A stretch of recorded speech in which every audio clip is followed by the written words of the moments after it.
Today's episode is brought to you by Squarespace. Squarespace is the easiest way, hands down, to create a beautiful website, blog, or online store for you and your ideas. Squarespace features an elegant interface, beautiful templates, and this is a godsend, 24/7 customer support. Start building your website today at squarespace.com. Enter offer code CG, like Chris Gethard. CG is the offer code. You put that in at checkout, you get 10% off.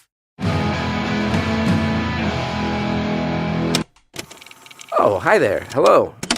You're listening to a show. I bet you're wondering who I am. My name's Chris Gethard, and the show is called Beautiful Stories from Anonymous People. It's one phone call, 1 hour, no names, no holds barred. I'd rather go one-on-one. I think it'll be more fun, and I'll get to know you, and you'll get to know me. You're about to hear a very intense phone call. If you like your podcast to be light and funny through start to finish, and you like just having them on in the background, this episode, treat this one a little differently out of respect for this very brave, honest, fascinating human being who shares so much. Guys, I cannot stress this enough. And I'll tell you what, here's a tease.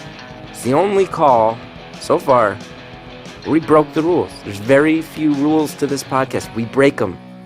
You'll hear why, and I think you'll agree that it's okay to break the rules sometimes because you got to put people first. Got to break the rules if it's about taking care of another human being, and this person opened up and gave us all the chance to take care of her, so I hope we choose to do so. Enjoy this call. I did. It was intense. I had to push the mic away a few times because my emotions were really getting the best of me. I will never be able to thank this caller enough for being so brave and so honest. Beautiful Anonymous. Check it out. Thank you for calling Beautiful Anonymous. Hey, this is Gethard. How are you? Hi. I would love to say my name, but I won't. Oh, well, yeah, that's like the whole premise, so that would be good. Well, it's nice to meet you. You're a very funny favorite of most of my podcasts. So. Oh, that's awesome. So you have a podcast? Oh, well, I'm working on one, but I listen to a lot of podcasts. Oh, I understand. Nice. Very nice. Mm-hmm. Well, thank you for the kind words. Yeah. So we can talk about whatever you feel like. Well, can I ask you some questions and start there? Okay. Ooh, okay. Can I ask you some weird ones? I've got a couple on deck, actually. Uh-huh. You sound like you've do you have these written down somewhere? I like whenever I come up with strange questions, I like to write them down because I think that I don't know. Oh, perfect. This is perfect. So, okay, if you were to start your own country, who would write and or sing the national anthem? Wow. That's just a question you had sitting around? Yeah. I whenever I come up with strange questions, I used to do an interview show. Uh-huh. And so whenever I would come up with strange questions, like I'd sit on the bus or be, just overhearing people at... This episode's going to fly by. I also have some other ones if you don't like that one. No, I like that one. I mean, my answer would have to be Morrissey. I'm obsessed with Morrissey. Have been since I was 14 years old.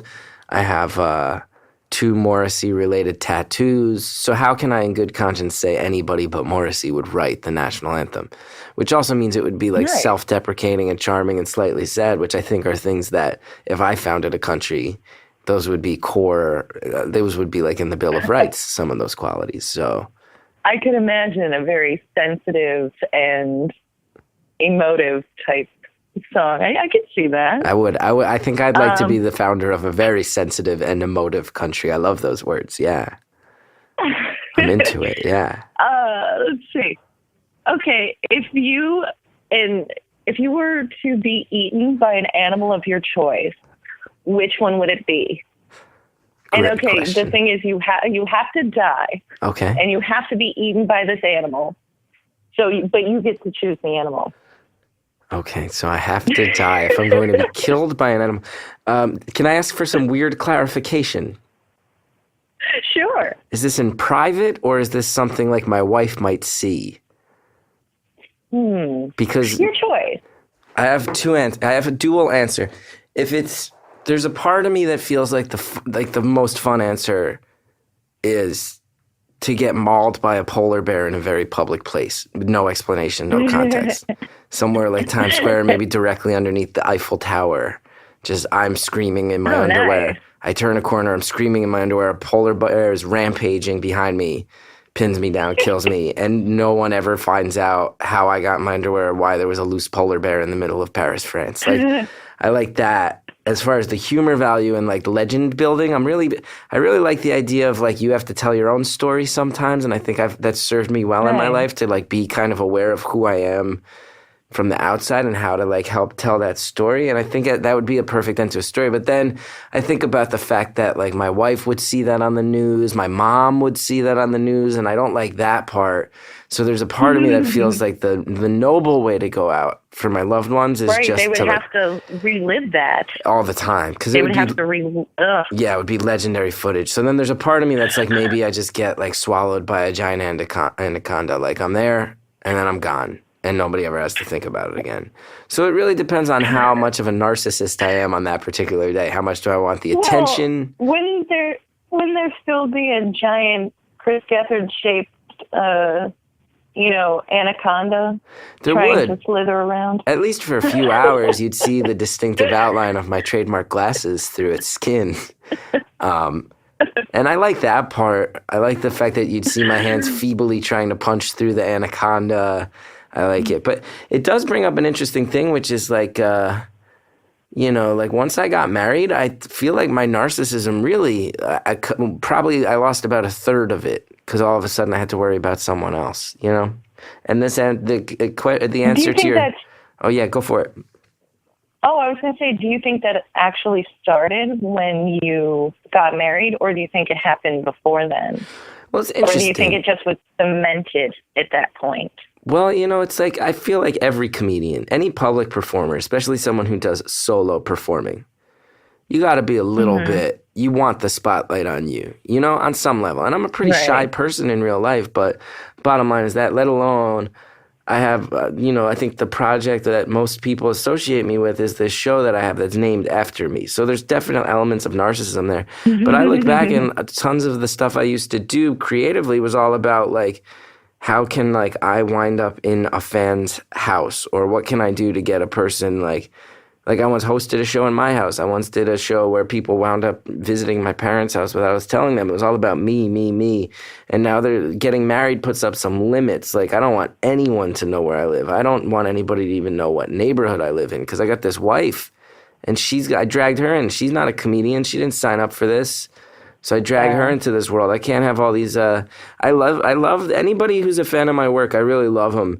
But I'll tell you, I don't think any of them would argue that they're known for being a socially awkward lot. And at times that can be a little bit intimidating. And at times you have a conversation with me. I don't always know how to have a conversation. And you have somebody else who's nervous or doesn't know how to have a conversation in their own right. And it can feel a little bit, like when you're having a conversation like that, that's stunted, you feel a little bit like, man, like your guard goes up. And I don't like dragging my wife into that. So I've really slowed down with like the all access nature of things in my life. So thank you for asking a cartoonish question about animal death, because it really has helped me put this in perspective. What animal would you get eaten by? Really? I would like something legendary, I think, like a giant whale. I'm on a... Biblical. Yeah, well, it would be something, if you were out on a cruise or some kind of thing like that, and just a giant whale. It would have been like the polar bear thing, except for without the gruesome part. Mm-hmm. Smart. And I think that would be kind of epic. I like that. So I like that you're on a cruise ship. I like that you're on a vacation. So how does this work? You gotta end on a high note, hopefully. Oh, yeah. So you're on a vacation. You're playing shuffleboard on the top deck. There's a wind. There's a gust of wind. Everyone sees it. You're holding the rail, and the wind is holding you horizontal. And everybody. It's just gorgeous. It could not be more beautiful. It's just no stress. Everything in my life has been taken care of. Yeah. I'm on vacation. It's the last day, heading into giant whale, and then it's a whale like they've never heard of this species before. Yeah, like you blow off, and people see you falling, and they're like, you know what? It's not high enough that she's gonna die. We'll get the lifeboat. We'll go get her. But right before you hit the water, giant whale leaps out. You're caught. What's that called in their mouths? Baleen? Yeah, I think it is. It's like giant push broom material. Yeah, you get sucked through that. Yeah, like a big car wash, like a big car wash in a whale's mouth.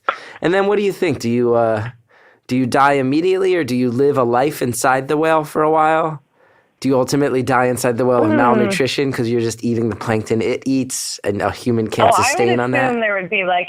I would assume there would be some kind of instant death of suffocation. Suffocation. I mean, I'd like to think it was like Pinocchio, and I could have a little like table, and the tide comes in, the tide goes out, but it would smell so bad in there. I like that in this world of you falling off a cruise ship and being eaten by a giant whale that's right there. Ultimately, in the end, you're a realist. I like that part. I'm very dichotomous. What can I say? I like it. So you mentioned you had a podcast, and you can't reveal too much. You mentioned you had an interview show, and I know you can't reveal too much just because you're staying anonymous. But well, I used to, but I'm actually working on one now where it's all me. So when you were talking about that kind of pseudo narcissism, I kind of understand that. Yeah. It's kind of, I think it's the desire for me personally to put something out into the world that actually is responded to in a way. And I think that's kind of what, like every time I see you in something and other people will miss, I'm a very deep comedy nerd. So, when I see certain people, I'm like, oh, that's so-and-so, or that's so-and-so on At Midnight. I can't believe you don't know who that is, or blah, blah, blah. And, so I get kind of excited about stuff like that. And I think maybe just at one point, I'd like for someone to be like, that person made me laugh when I didn't think I could. I was having the worst day, and I put this little stupid 15-minute podcast on, and I just laughed. That's awesome. I mean, who doesn't, right? Like, who doesn't want that in some way? And I think that's why my favorite performers are kind of similar to you in that way, where it's the introverted extrovert. Do you feel like that applies to you? Like you're very much, I want to be out with people, but when I don't, I really don't. Yeah, definitely. And that's, first of all, thank you for the kindness. Second of all, I'll say I assumed you were a deep comedy nerd because you've on some level heard of me, which means you're in pretty deep because I'm pretty low on the totem pole. But I think that's totally true. Trust me. I think that's really true what you just said, and to me, that's the best part of the job as a comedian. As I've gotten older, it's funny because I've had I've had some professional successes. I've taken my lumps, but to me, at the end of the day, I feel like it's weird because it's like when I was younger, you used to chase success. I saw a lot of my friends getting famous. I'm like, why not me? Chasing that. But then there's been times where I've gotten close to high profile stuff and some stuff that I think some people don't get to have. And that there is a mark of success there. But ultimately, what's funny is that what it always loops back around to for me is that the best part of being a comedian is exactly what you said, of like somebody's having a shitty day and I can get them to laugh. That's a great gig. To me, that feels like you're doing something that's actually positive on some level. And I'm not a saint. I'm not saying that I'm like solving the Flint water crisis by any means. I'm not saying that I'm like, I'm not on a Greenpeace boat stopping whalers, but on some level, I think I'm doing something positive. Well, you better get out there because one of them's going for me. Yeah, I mean, I should be. Well, no, hold on though, because if I was on a Greenpeace, one of those whales is coming after. Exactly though, but that's why you don't want me on the Greenpeace boat, because if I'm on the Greenpeace boat, I might save the whale that someday kills you. Ah, damn it, you're right. You're you should officially be anti-whale at this point. I'm very pro-whale. So let me ask you, when you said you thought you were close to success, and I don't know, would you like this to be more steered toward you or me? Because either way, I'm down. You know what? But I want to ask you, what do you consider success? Because you said that you felt like you were close to it. And the thing is, by most people's standards, you are very successful. So the thing is, it's all a personal 100%. adventure at that point. So let's talk about this, because I'm loving this conversation. Oh, yeah, unpack that. You're being very thoughtful, and thank you for it. So 2 things. One is whatever you want it to be. So if you want to keep talking to me, that's fine. I'll tell you my natural instinct is going to be to keep trying to make it about you, so we can just ping pong that back and forth, see how it goes. I like that we've called it out. And as far as I'm down to clown. Let's go. It's interesting. It's like, as far as what success is, it's interesting because I self-deprecate. My friend Tammy, I have a good friend, Tammy Sager. She's one of my best friends. We do a lot of comedy together, and she always yells at me because she's like, you self-deprecate too much, and you're actually like a hardworking dude, and you fought for some stuff, and you have some success, and you got to do the thing. I think I do this too, but do you do that like, I'm such an idiot, just for over nothing? That kind of stuff, or is it just deeper? It's cuts deeper on a few levels, which is one. Like, I understand that I have some success. I have a TV show named after me. It's my job now. I've written a book. Yeah, that's cool. Thank you for watching it. And there's some stuff out there that I've done. But there's a few things about it. Is like, one, it could all end tomorrow. It could all end. And like, the success of that creatively, I'm very proud of. But financially in particular, like I don't want to air my finances. I said I have a wife. I like to keep some things private. Dude. I'm on food stamps trying to become a voice actor, so I completely understand what you're talking about. Yeah. But it's like whatever success is to you. Yeah, so it's like I am successful, but if my show got canceled, or like we're about to start at the time we're taping this, I don't know when this will be released, but we're like going to start taping the next season of TCGS in about 6 weeks, I think. And if we do our 10 episodes and then it gets canceled, I'm telling you, I don't know how I'm going to be paying my mortgage by the end of the year. So that's a scary thing. And that's so hard for people who do freelance. Like, I edit sound and stuff like that for podcasts for people. I never know when they're going to want me to do that. So I'll get someone who's like, hey, here's $20. Here's this much. Can you come record this or do that thing? Sure, but you never know when it's going to come back in. And I'm even further down on the totem pole, to the point where, you were on at midnight. I was actually in the audience the one episode you were on. Oh, that's awesome. I had a lot of fun with that. And, and the thing is, it's great, but it's one of those things I'm like, those guys probably think that they are unsuccessful. And it's just that when you hit the next tier, okay, well, when I get here, will I be happy? Will that make me happy? Well, that's the big thing. It's success. That's one thing that it's taken me years and years to realize, which is that success and happiness are not synonymous. They're not. And you have to kind of... Oh, no. It's true. And I think you kind of have to prioritize which one you want at times. Because to me, it's like... And for some people, success is a pathway to happiness. For myself, I have kind of learned that it's not. And one of the most eye-opening moments, I think, of my entire life was, at this point, this must have been about, maybe 8 or 9 years ago. I was doing a show at UCB in New York, and UCB, it's a comedy space where a lot of famous people drop by. And I was I know UCB. Yeah, and I was in the green room one night, and I was listening to 2 people talking. And I was just kind of a fly on the wall. I wasn't eavesdropping. They were talking right in front of me, and these are friends of mine, so they were comfortable. Mm-hmm. But they were talking. One of them was on Saturday Night Live at the time. And the other one was a correspondent on The Daily Show at the time. And they were 2 old friends, and they were talking, and they were like, man, like, I don't know what I'm going to do, and if this thing doesn't work out, then blah, blah, blah. I'm really stressed out. Like, me and my wife are going to have another kid, and blah, blah, blah. And all this stuff, and I was like, man, like, these guys have these jobs, and I chase these jobs. Every comedian chases these jobs. You think you're a correspondent on The Daily Show, you feel like you're going to have it made. You feel like you get on SNL. Like, every comedian's chasing that at some point in their career. Mm-hmm.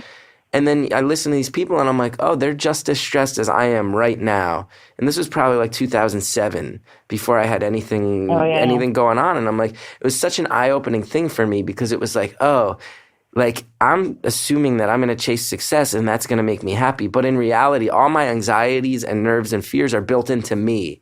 And the chasing success isn't going to fix any of them. And maybe I just need to learn how to live with them. And that opened up my eyes a lot. And then I was on this sitcom in 2010 that had all this buzz and was supposed to be my big break, and it was a fucking disaster. And I've talked about that too much in my career. But the really, really beautiful thing about it is when it failed, I didn't give a shit. Like, it didn't hurt. And I was like, oh, here's this success and this status symbol thing. And this job that was high profile that made me feel like I was part of the cool kids club. And it didn't make me that happy. And then when it failed, it didn't hurt that bad. And it made me realize, like, oh, I think my priorities are different than this. And I think I assumed the success was going to make me, success would help me be happy and put my demons to bed. But success and happiness aren't the same thing, at least for me. That was eye-opening. And that's why I tell you, that's how you wind up on public access TV for 4 years, though, is when I'm like, oh, success doesn't make me happy. Let me chase the creativity that does. And I don't know, that wound up being a good choice for me, I think. But keeps looping it around to me where success is a major question in my life because it's like, what is it? I don't even know what it is. So it's so subjective. But do you think that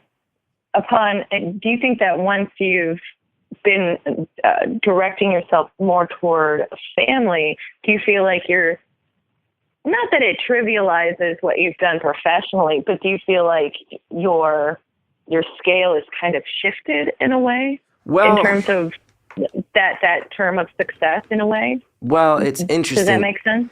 It's interesting because I think I understand your question, and I think there's some layers on it where it's more simple than that, where to me it's just about like certainty.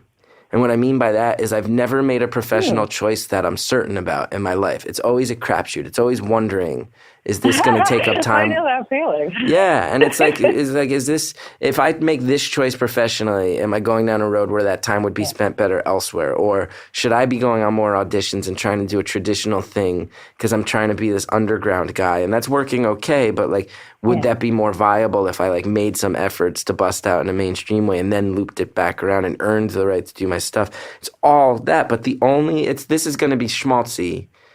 The only choice I've ever made in my adult life that I'm certain about is that my wife should be my wife. It's the only thing I ever made that I'm 100%, like, I got lucky on that. She's the best. I'm lucky to have her in my life, and that's the one thing I'm certain about. That is fracking adorable. Thank you. Seriously, like, it's so rare that I've heard that from people. You know, there's a lot of people who are like, and you're going, wow, did you just have like a very small pool to draw from, or is this just, I guess this is what I get? Mm-hmm. A lot of people, you know, I've heard, even married people are like, meh, he's all right. No, well, like, you were never just, this should be something you're very sure about. Indeed. And so it's refreshing to hear you be so sweet and simply, you know, in a simple way, very, very, very romantic. It's very sweet. So. I'd like to think it's a realistic romance that my wife and I have. And it's, you know, my personal life was a fucking chaotic mess before I met her, and she solved that problem in my life. And also, she went out of her way to say to me, like, I'm a huge supporter of what you do, and if you die poor, we'll still die happy. And nobody's ever given me permission to be myself like that.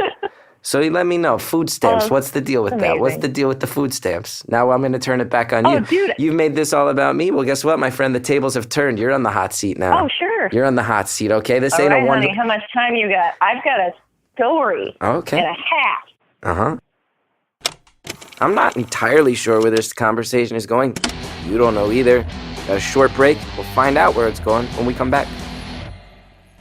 Today's episode is brought to you by Merge Records, the label that over the last 25 years has been home to many great bands. And I don't even know why I need to say them, because you know this. Arcade Fire, Spoon, Neutral Milk Hotel.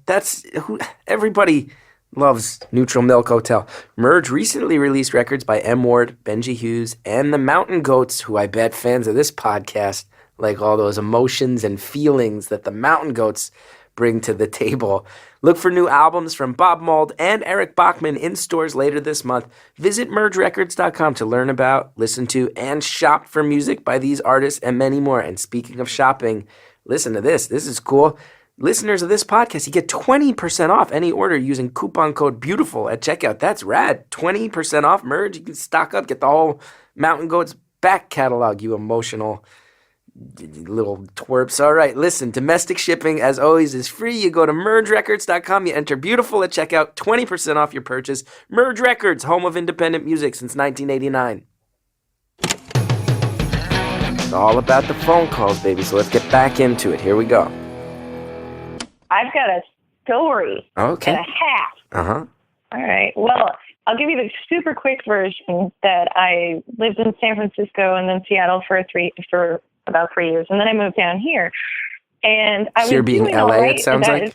Los Angeles. I'm sorry. No, that's okay. And well, I know you're mostly in New York, so I don't know why I said here. I should have. Well, you mentioned you were in the studio audience at midnight, so I knew, but I assumed for the listener I should clear that up. All right, everybody, I'm in Los Angeles. So I kind of, came here. I'm a big podcast fan for, years and all this stuff. And I'll do my best not to say anything too unanonymous. But so I was doing okay. I was staying with a friend of my mom's for a little bit out in Orange County, like out in Brea. And I was driving into Los Angeles to do these recordings. And I got to meet some of these amazing people who really changed how I looked at fame, how I really processed comedy and what it meant to me. And I was doing well for a while, and then I broke up with someone. It turns out when you break up with somebody, but they don't want you to live with them any longer. So I had found myself without residence. And so for a while I was kind of staying with friends anywhere in the driving distance of Los Angeles, pretty much wherever I could. So you find yourself homeless.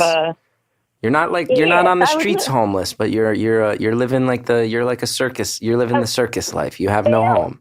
I was a little bit, but then I was also living straight out of the car. But I was the sexiest mother in that Starbucks. I'll tell you what, every morning. But wait, this is true. So you lived out of a car. You would sleep in a car. You would wake up in a car. Yeah. So you actually, you found yourself homeless. You explored levels of homelessness.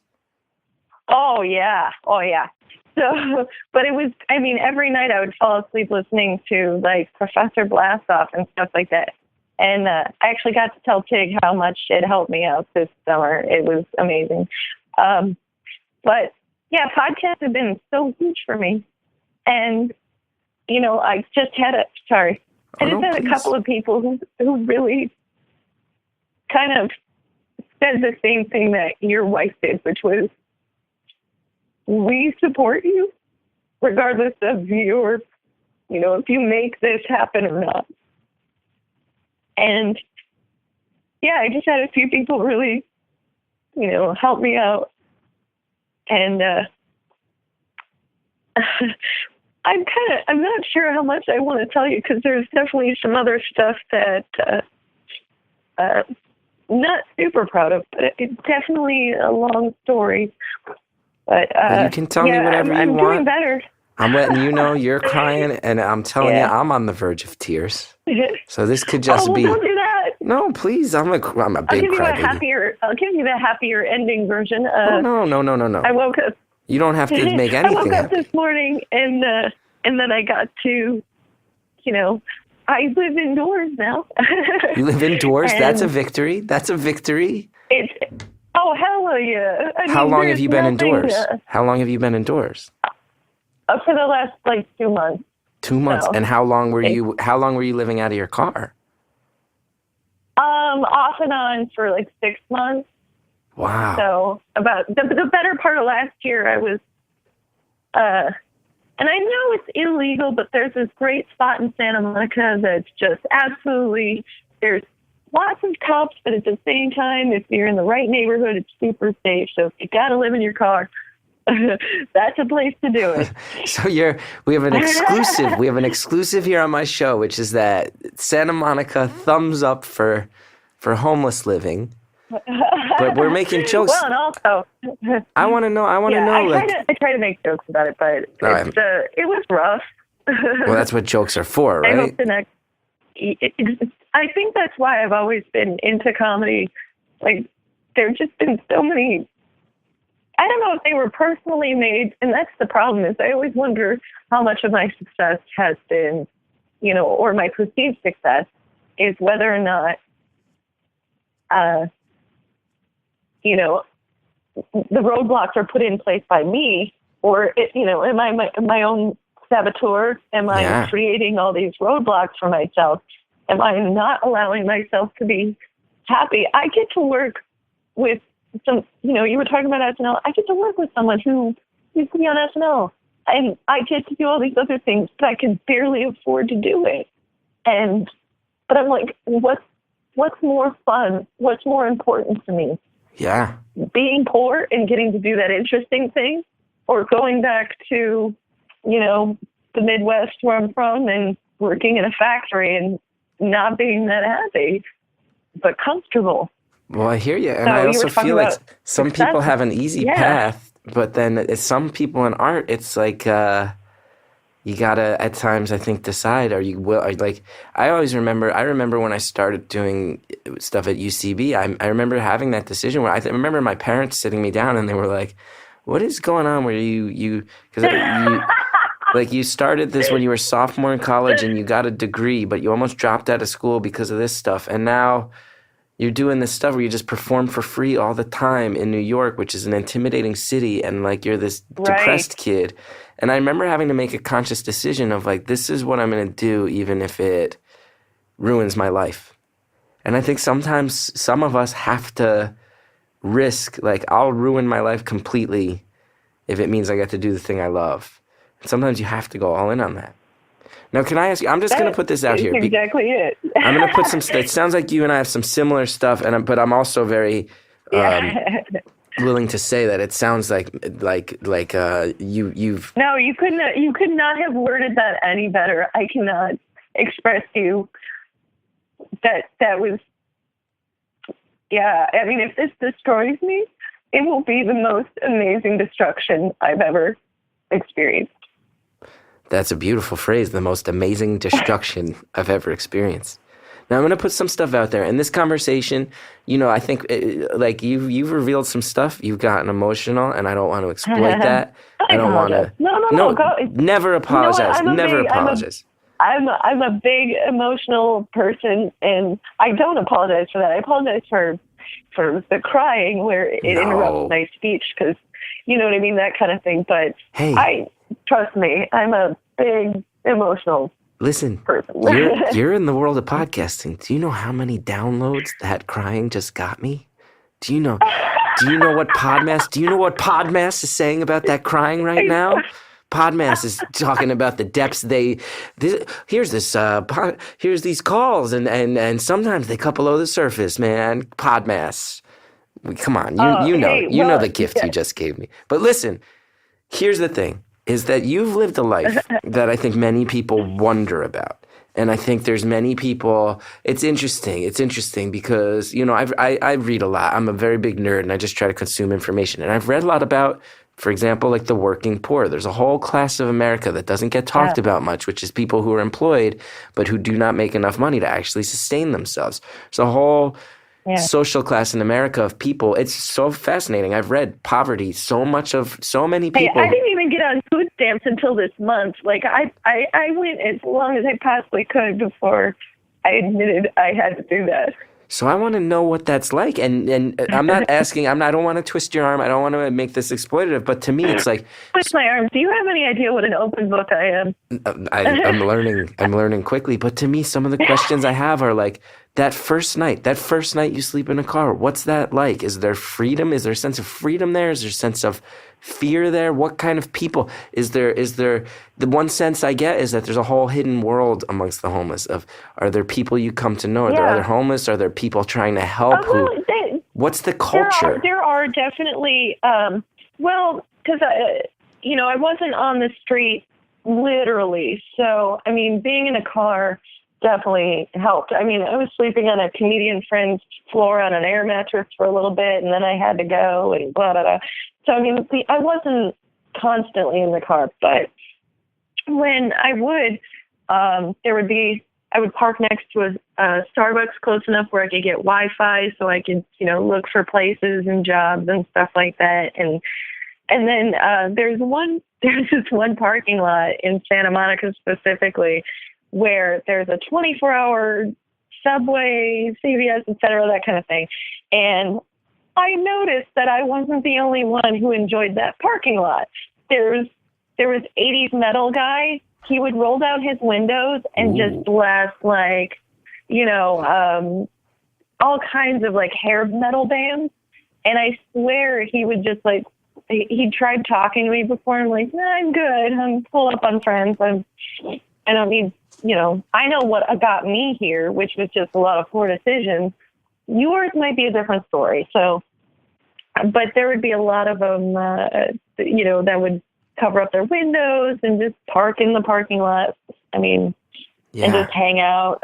And did you get the sense are these people just hanging out, or did you get the sense that these were other people? Oh, no. Living? Oh, no, I see them there almost every other night and doing the same thing that I was doing, which was I would hang out there so I could use the bathroom, brush my teeth, all that kind of stuff. Although once I did brush my teeth in the car, and when I went to spit out the window, I hit my head on the car door. I mean, is that a particularly nothing that will really humble you? Yes. Is that a moment where you feel like the world is shining a spotlight on your situation? I just going, hey, dum-dum, what are you doing? Now, here's... my part is I have a college degree. Yeah. And I can't find a job. Yeah, and you're in a Starbucks parking lot. That's terrible. It must be terrifying.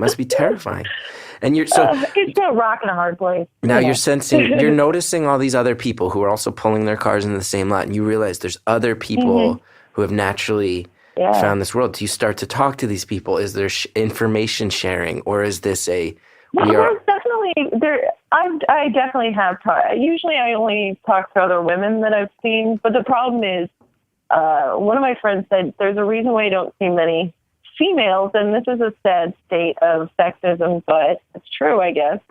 But there's a reason why you don't see very many female homeless women, on the street, because the ones you do see are generally bananas. I mean, beyond bananas. Mm-hmm.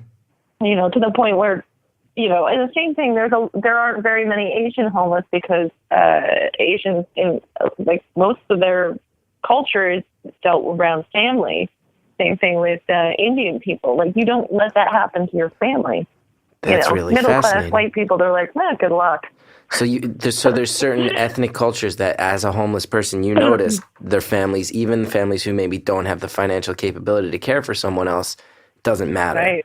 There's certain cultures that step up, and you see, and it is, as soon as you said that, I realized when you said that a lot of female homeless people maybe tend to be more bananas, as soon as you said that, it made me think some of my living in New York, you do interact with the homeless from time to time. And it does make me realize some of the most intimidating interactions I've had with homeless people are interactions where I felt like the person was maybe most unhinged. I do think that interactions with some female... Well, the problem is a lot of people who are homeless, the problem is the problem mostly is mental illness and then drug and alcohol abuse. Right. And I like to smoke a little pot and stuff like that, but that's by no means what got me to where I was. Right. So, and when you say the other culture, do you think that females from, do you think, what is it that you think keeps other females off the street and less mental illness? Do you think maybe there's more sympathy amongst families for females? Do you think that females have more of an ability to maybe link up with, the culture of homelessness, are females linking up with men in that world? Yeah, it's really strange. A lot of times that's what it is. I mean, and I personally, I wasn't sure whether or not I should unpack this at all, but then I said, F it. So I was, whenever I would stay at people's houses, And like one of my friends, he would go to work and I'd stay at his house. I was doing what they call internet porn. So wait, what do you mean? Like cam porn. If you've ever gone to look at porn and then you accidentally get redirected and you see a bunch of boxes with women on them. Right. No, yeah, I know that. Yeah, I know what you're talking about. So, I'm just talking about, so you would stay, but I want to be clear just on the timeline. So this was when you were in and out of homelessness. You would stay with someone, and one of the ways you'd make quick money would be, I think, it sounds like what you're referring to is what the internet calls a cam girl. Yeah. So the thing is, not exactly my favorite, but it's the only job you can do where, someone telling you to get naked, you don't have to call HR. Right. Why am I jumping in the middle like this? Because we got to take a short break, okay? We'll find out where this conversation is going to go when we come back. Today's episode, guess what? Brought to you by Squarespace. Now, I will tell you, I've tried to build websites. It's like the Wild West. I'm 35 years old. Technology? No thanks. I need somebody who's going to make it easy. Easy to make things like a website or a portfolio or an online store. Guess who makes it easier than anybody else in the game? Squarespace. Their sites look professionally designed. Doesn't matter if you don't know how to code. They make it easy. Any skill level. You get in there, make a good looking website. It's intuitive. It's easy to use. You get a free domain if you sign up for a year. They're handing this website to you. I don't get why you're not making it right now. Get out there, do it. Start your free trial today at squarespace.com. Guess what? When you decide to sign up for Squarespace, make sure you use the offer code CG. You get 10% off your first purchase. CG, like Chris Gethard, the guy you're listening to right now. I'm telling you, they want to make your life simpler. Squarespace.com, offer code CG, get 10% off. Today's show is sponsored by Howl.fm, which is like Netflix for podcasts. With Howl Premium, you get exclusive access to a brand new Howl original comedy series, The Mysterious Secrets of Uncle Bertie's Botanarium, starring Jermaine Clement from Flight of the Conchords. You follow a ship, the Jewel of the Gravy Isles, on a mission to find the source of pleasure in the world, Heaven's Clover. Clearly, this is a podcast unlike any other. It's also got a rich, detailed sound design and original music produced by an outstanding creative team from New Zealand, and I cannot imagine how weird this one's going to get. With Howl Premium, you also get exclusive access to over 120 hours of Howl miniseries. You get audio documentaries like The Complete Woman, Finding the Funny with the Sklar Brothers, and Issa Rae's Fruit. You get 80 comedy albums, archives, WTF, Comedy Bang Bang, How Did This Get Made? They're all there. You get access to all of it on your iPhone, Android, whatever, the web, $4.99 a month, and with the promo code BEAUTIFUL, you get a full month free trial. Redeem the code. You go to the web, howl.fm. That's HOWL.FM. Use the promo code BEAUTIFUL for a 1-month free trial. Howl Premium. Check out The Mysterious Secrets of Uncle Bertie's Botanarium, along with dozens of other things, hundreds of other things, thousands of other things. Check it out, howl.fm. Let's go ahead. Let's get back to the phone call. It sounds like what you're referring to is what the internet calls a cam girl. Yeah. So the thing is, not exactly my favorite, but it's the only job you can do where, someone telling you to get naked, you don't have to call HR.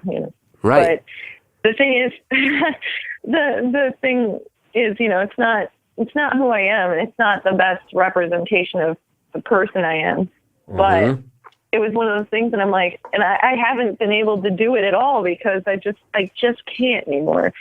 So I don't mind talking about it now. But the thing is, and the reason why I bring that up, this was the way you could make money in this stretch of your life. You needed cash at times, and this was it. Yeah. And then you have to go on these cams. Yeah. This is a thing where you're like, this is not me. But then you have to go on these cams and also put on a show where you feel, where these men watching will feel like, oh, here's this carefree person, and we're chatting back and forth and this and that. Hi. Oh my God, you're so cute. Oh my God, it's Sarah. Oh, so these are one-on-one. I love this. And are you? Oh, yeah. I'm certainly not an addict. Go for it. I brought it up. Well, no. Here's my thing. Because you're sharing. I'm just going to be open and honest. This is not a world I dabble in, but as a man, the internet affords a certain level of... I watch porn a lot. Yeah, there you go. So I know some of these sites, it's like big groups of people watching at the same time. Some of them people are paying for one-on-one interactions, and I just think... Right, that's what I would do. You would do the one-on-one interactions, which to me feels a little bit more intense in a way. Well, so what happens is, you'll be in a big group room, and then someone will be like, oh my God, you're so awesome. I have to have you to myself. I have to rescue you. Which I believe is like if animals. I don't want to plug any sites if they would like to be a sponsor. This to me feels sort of like the Chatterbait model. Isn't Chatterbait the big site that's along these lines? Yes. Wow. I'm on that one, and I'm also on another one. I don't want to advertise the other one because they steal too much of women's money. I mean, like they would take I'm serious. Like they take it takes so much. So if anyone ever hears this, if you ever really like a cam girl and want to support her, send her Amazon gift cards or something. I know.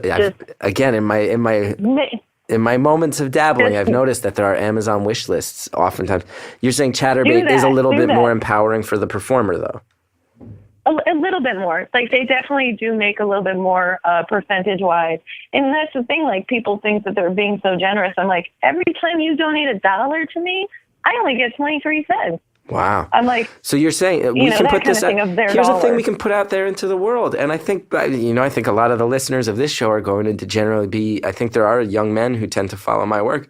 If you are someone who experiences pornography, which is not wrong, but you are also someone who wants to empower, if you want to empower the performers, you're saying if there's an option to send someone something directly, those Amazon wish lists. Oh my God. Buy their wish list.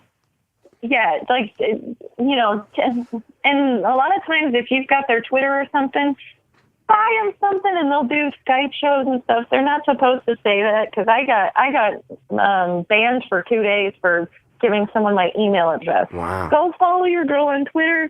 Go ask her like about Skype shows and stuff. That way it's not recorded or whatever and blah, blah, blah. It's all on your own terms. Wow. Yeah. Now, can I ask you a hard question? Can I ask you a difficult question? You have mentioned... I was going to say hard is a little too double entendre for this conversation. Yeah, I don't mean to segue out of the pornography section with erection jokes. I'm not, no, please, I promise. Please no, but you mentioned certain cultures, people's family embrace them. You mentioned that maybe women, people's families are a little more sympathetic. So a difficult question. Well, and that's why I mentioned it, was that women would be taken in more often. Yeah, but here's my difficult question, and you don't have to answer this if you don't want. Where was your family? What was that situation? I know. What do you think? I mean, you don't have to answer it, and I know that might be a difficult one, and I don't want to force it. But if you're willing to share, it is the... Do you remember this background of podcasting, et cetera? The only person who's got, the market covered on full disclosure is probably Dan Harmon. So I'm right in that vein. You asked me, you know what? If someone else feels like I've said something that they wish they could say or connect with what you or I have said at all, I feel successful. So we're good. Yeah, my family, my mom, actually, I did tell her about the cam stuff, and she wasn't super excited, but I told her a lot of funny stories and stuff. And by the end of our conversation, she was like, as long as you're doing it because you want to, if you don't want to do it, don't do it, that kind of stuff. And is it, even before that, is your mom aware of your living out of a car situation? Yeah. And the thing is, like, my mom personally couldn't afford to do more than, she was paying for my phone. And like that, she doesn't buy me presents for Christmas or anything like that, or birthdays. She pays for my phone, and that's amazing. Wow. I definitely, yeah.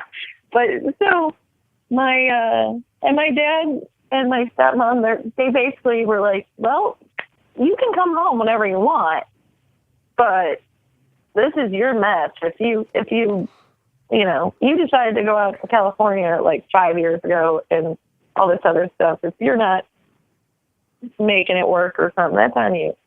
I'm like, okay. Yeah. So it sounds like you don't come from a rich family. It sounds like, and hardworking people who want. No, but they want to have your back. Midwestern. Yeah, and the thing is, if I moved home, they would be the first people to like, stay here for a while. We'll make you feel bad in about a week, and then that you're not doing anything, or if you haven't found a job. But so you can say very honestly, more than almost anyone else I've ever known in 15 years of being an artist, you can say, I wanted to chase my art bad enough that I was willing to fall on the sword to such a degree that I lived out of a fucking car to make it happen. You can say that so genuinely. Yeah. That's amazing. That's amazing. You know what? Honestly, there was and sorry to plug this again, but I was, I go through spouts of like marathoning or binging or whatever on certain, people's shows, that especially if I hadn't heard them. And one of them I hadn't heard was Professor Blassoff, and there's one episode called Wealth, and I was listening to it in the car, just trying to fall asleep, and just reclined back, and there was this moment where someone said, what is wealth to you?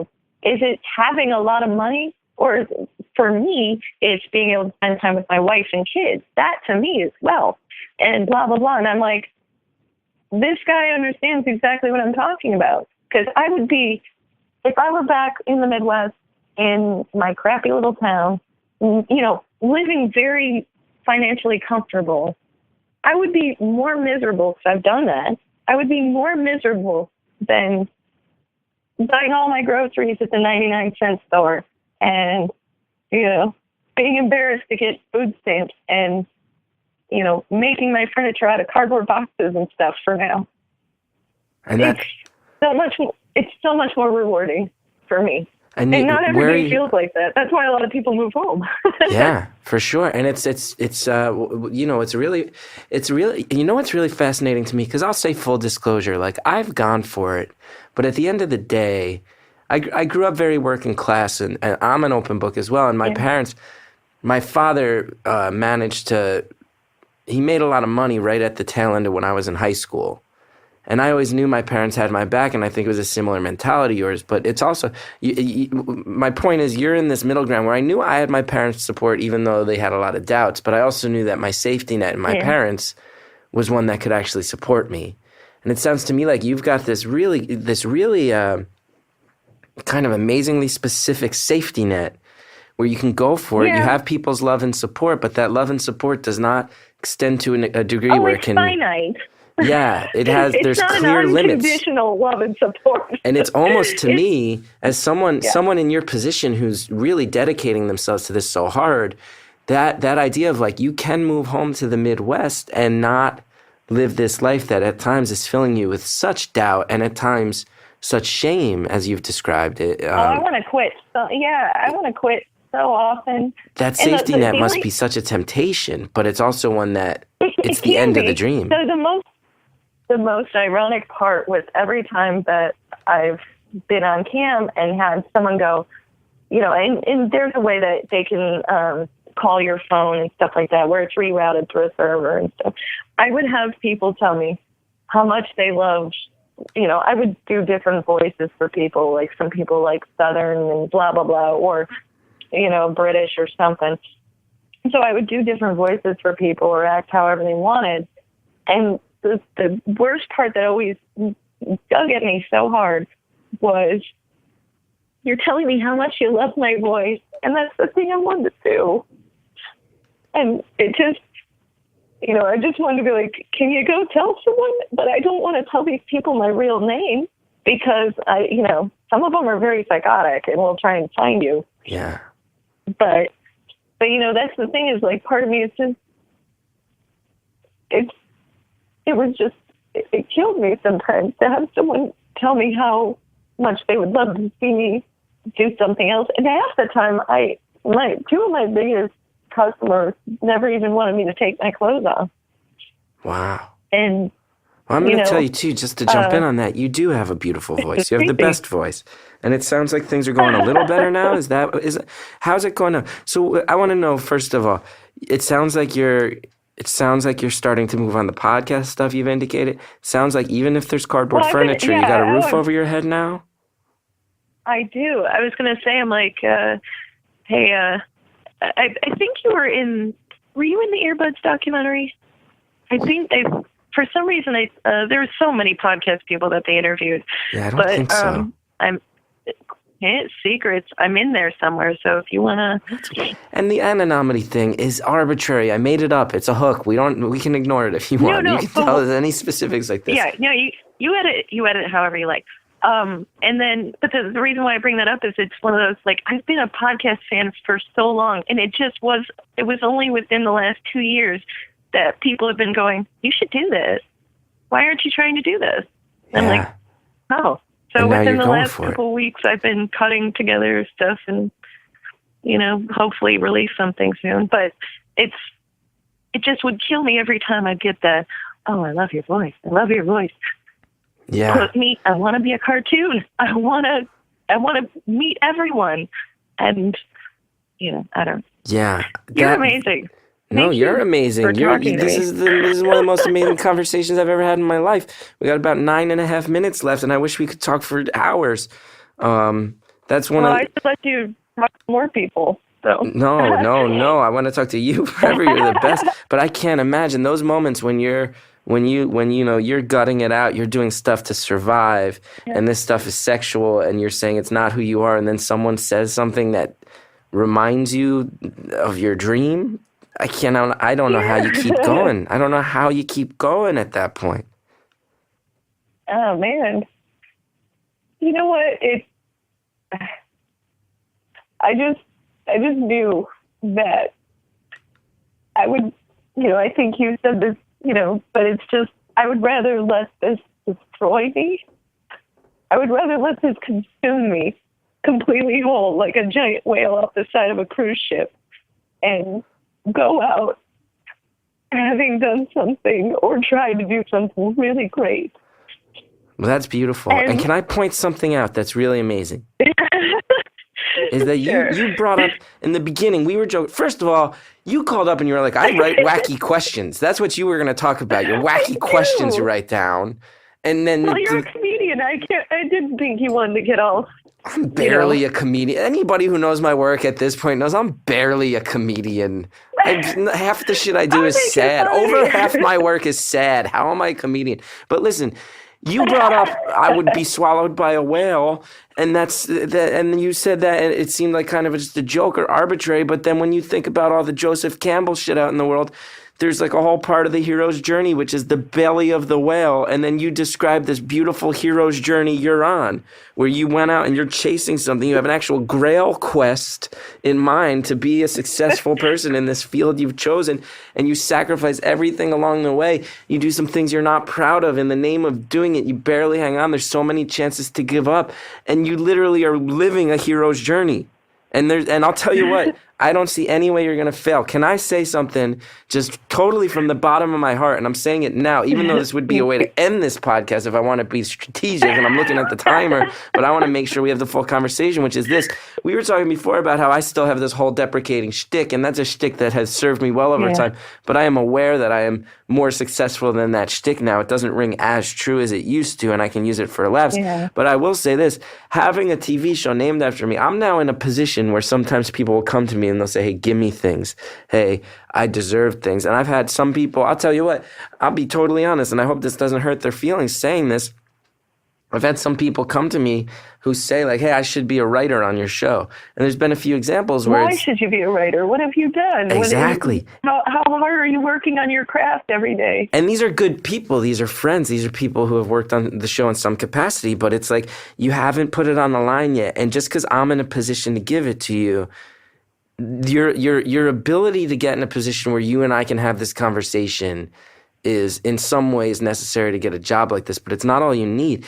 And like, there is a part of me just knowing where I came from and my mentality about art, which is like, are you willing to fucking die for this shit in a very real way, not in a hyperbolic way? Yeah. Like, would you actually fucking freeze to death on the street if this didn't happen for you?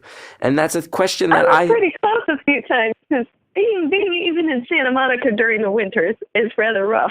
I can't imagine. Even with a car to sleep in, because that's the thing I would imagine is there's like a basic level where there's some level of like, well, yeah, you got a car, but it's like, well, are you gonna sit there and burn that fucking gas? Or are you gonna risk the fact that your battery might die if you turn the fucking heat on for too long? No, I don't. Blankets. You don't run the gas. You can't afford it. So my point is this: is you have this story to tell, and it's a story unlike any story I've ever heard. and that there are people out there who can afford opportunities. And I bet the people who are the real deal are going to be willing to listen to that story, because I bet they've had to make some similar decisions, that they were willing to struggle and didn't have to struggle. I'd like to think that in my gut, I was ready to struggle the way that you were ready to struggle, but I didn't have to, due to some good luck, due to some... I didn't think I was ready. I never, if you would have asked me, are you willing to do this? I probably would have said no until I was, put in that position. And I think that's amazing. You were put in that position. You had to keep fucking doubling down. You kept having to say, is this worth it? Is this worth it? And for some fucking reason that even I don't know if I agree with, you've said yes. Like, is being homeless worth chasing my dream? Yes. Is doing pornography worth chasing my dream? Yes. Anything to fucking make it happen. And on top of that, you're nice. And on top of that, you're smart. And I can tell you, as someone who is entering a phase of my life and career where I can sometimes afford people opportunities, someone who's nice and smart and has fought for it as hard as you are and who has earned it as much, if you put yourself in this position where you are willing to tell this story and you are willing to not exploit it and not make it like, oh, I'm selling you this instead of my talents. But if you make it clear to people, I have fought so hard and I'm willing to go this far, there's no way you're not going to get what you want. There's no way you're not going to be successful. As long as you actually are talented and skilled at the fields you're chasing, there's no way someone willing to take it this far won't find allies. That's one of the main things I have found about art is, like, you don't just need, it's not a matter of finding like other people who, in my case, it's comedy. It's not about finding other people who are funny or who share my sense of humor. It's about finding fucking allies. That's who you find. That's why I have found, like, some of my best friends who are artists aren't even comedians. They're musicians. Because I'm like, right, we don't even need to do the same thing. But I'm serious. You'll find your allies. You'll find your allies. You'll find your people who because you're one. I'm telling you, I can say this. 15 years doing comedy in New York, which is not always the easiest world. Very competitive world. I can't imagine it is. You're someone who I just in talking to you for 57 minutes, you're willing to fight harder than anybody I've heard about. And also, you actually lived it. It wasn't just, I know so many people who have said to themselves, I'm willing to do whatever it takes. You're one of the only people I've ever talked to who's actually done whatever it takes. You have lived. I hope this makes you laugh and doesn't feel like judgment, because it's not judgment at all. But I will say, you have lived, you have actually committed to living the nightmare that a lot of us say we would be willing to live in a theoretical world that we had to. And you did it. And it's amazing. And you're going to crush it. You're going to crush it. There's no way you're not. Thank you so much. Thank you. So yeah. This was amazing. Thank you so much for taking the time, and I got the fortunate, some things do work out in my favor, and you know what? I chalked today up as a win already, so thank you. Thank you for being so open and so honest, and for being willing to share this, because it's fascinating. You say whatever you want. Oh, I just want to say one more thing, and you can cut this if you like, but I started a podcast group, and I just wanted to say hi to the Nighttime Phone Corner. So that's it. The Nighttime Phone. Do you really think I'm a callous enough person that after all this, I'm actually going to be like, well, this has to be anonymous. Cut that part out. Say whatever you want. Hold on. No, hold on. There's almost 1,000 people in there, so. What's it called again? Nighttime Foam Corner. The Nighttime It's partially Foam? named after Harris. Wow. Look at that. F-O-A-M, yeah. F-O-A-M, not phone like telephone, foam like fucking styrofoam. Nighttime Foam Corner. I'm going to go ahead and break the whole anonymous rule. Plug whatever you want. You have a show coming out. You have anything you want to plug, you do it. I don't give a fuck. As long as you don't mind people maybe finding out who you are, I don't give a shit. I need to use whatever platform I have to let you get a leg up as much as this might apply. So if any Earwolf fans or Gethard Show fans are listening, you fucking commit to supporting this person, because who has ever lived the shit. I talk a lot of shit that people respond to, and you're living the shit. So go ahead, plug away. We have a minute left. I'm going to say this. If your plugs take longer than a minute, don't let the fucking bell ring. Don't do it. Plug your shit. Whatever platform I have is your platform. What do you need to plug? I don't give a shit about the anonymous thing. It's fake. Okay. All my stuff is You can find links to anything and everything on my Twitter at Julia W.D. Harrison. Julia W.D. Harrison, it's so nice to meet you. We are no longer anonymous. I will be following you momentarily. Thank you. I don't care, Greta. I don't care. We need to get this person's back. Julia W.D. Harrison, I'm breaking the rules for you. We made that shit up. 26. Stop the clock, John. Stop the clock. We're breaking every rule, Greta. I can't let this homeless artist who's fought this hard not co-opt my platform. Gethard Show fans, you are a cult. Everybody knows you're a cult. I am your guru and your leader. You go fucking subscribe to Julia W.D. Harrison right now on Twitter. We get this person's back hard. Julia W.D. Harrison. What else do you need to plug? Well, I actually do a couple of voices. I'm one of the leads on there's a Shark Dropper show called Doppel Avenue Hurt. I have links and stuff to that on there. So, but yeah, go listen to that stuff. And I'm cutting together a new show where I'm doing all the voices and things and editing everything. And it's kind of like super ego, sort of. Okay. Like short little vignettes and things. I can email you just a short bit if you're ever interested before I actually release it. Because I'm not quite done editing. So do me a favor. Yeah. Because we got to wrap up. Do me one favor, though, before we move on from this. Because we can cut anything you want. There's a lot of stuff you shared knowing it was anonymous. Leave it all in. You're sure. You're positive. You're ready to share this story with the world and attach your name to it. Because that's a choice you need to make. And I don't want to force you into sharing that story before you're ready. No, my whole, I can't not be the person I am. And I'm not embarrassed of the things that I've done or the choices I've made. The only reason I didn't tell people about the cam stuff is I just didn't want people to find me. And then, so as long as you don't know my porno name, we're good. But yeah, it's just, I'm not embarrassed of it. And if someone else has, there's even a cam girl, open cam girl in our podcast group. So yeah, hell yeah, go out and do your thing, girl. Which is the foam corner. What is what foam corner? Nighttime foam corner. Nighttime foam corner. There's a link on my. It's kind of so any of the biggest Earwolf supporters, and people who are on the message boards, I used to go in and find some of them, and some of the biggest, like, Comedy Bang Bang people, the guest heads, all those people, I would find them and bring them into my podcast group. I'm going to do everything I can to help. They meet up and go to live shows. It's amazing. That's great. So, and I'm glad to have you back. Thank you for sharing this story. And I know you've gone over time, so. No, we're breaking every rule for you. This is the only one, I'm telling you. You're the only one we've broken any rules for, and I've broken literally the only 2 rules, which is the length of time and the anonymity. Well, you're breaking my heart. So you broke everybody's heart. You broke my heart. Are you kidding me? One last question, because we do have to go. Who would write your country's national anthem? Oh, God. Why is it I always write the questions and can't think of who would do it?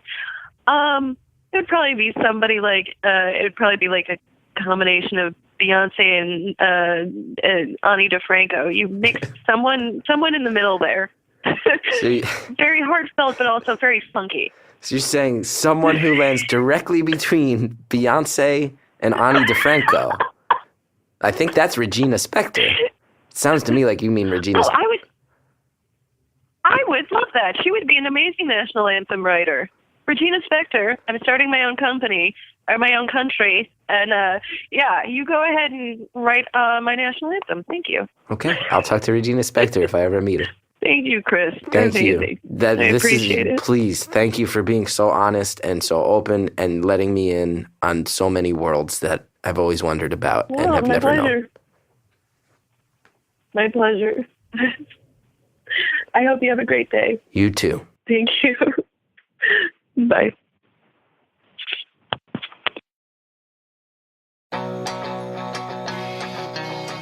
That call went there.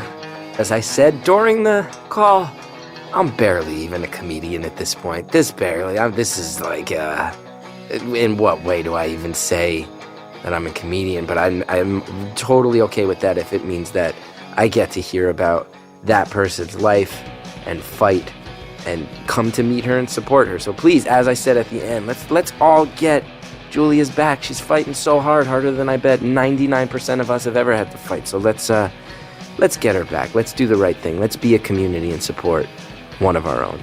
I think that's a fair thing to do. If you like the show, please spread word about it.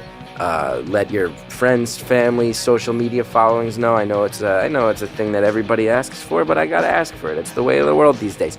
Subscribe on iTunes, helps so much. Rate, review if you like it, helps so much. Have a few people to thank. Shellshag for the intro music. My friend Shellshag put out a new album last year, and I'd get their whole back catalog if I were you, because it's great music. And the story. I want to thank the Reverend John DeLore. I want to thank Greta Cohn for producing it, having my back through even the intense phone calls. That's really great. You want to know about me, when I might be coming to your town, dates on the road, chrisgeth.com, thechrisgethardshow.com for any info on the TV show. That's that. We'll be back with more. You know what? Go on the Earwolf forum. Tweet at me, at Chris Gethard. Let me know what animal you would be eaten by. It's a fascinating question. Thank you, Julia, for letting me steal your question. Beautiful Anonymous. We'll see you next week.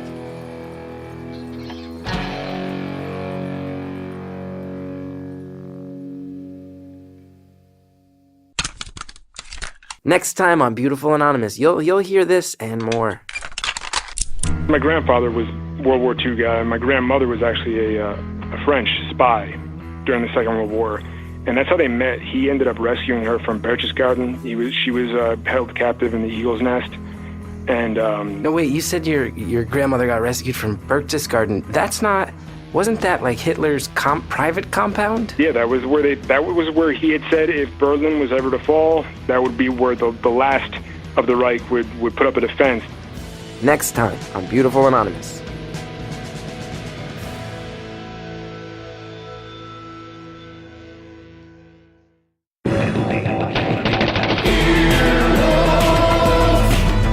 This has been an Earwolf production, executive produced by Scott Aukerman, Adam Sachs, and Chris Bannon. For more information and content, visit earwolf.com.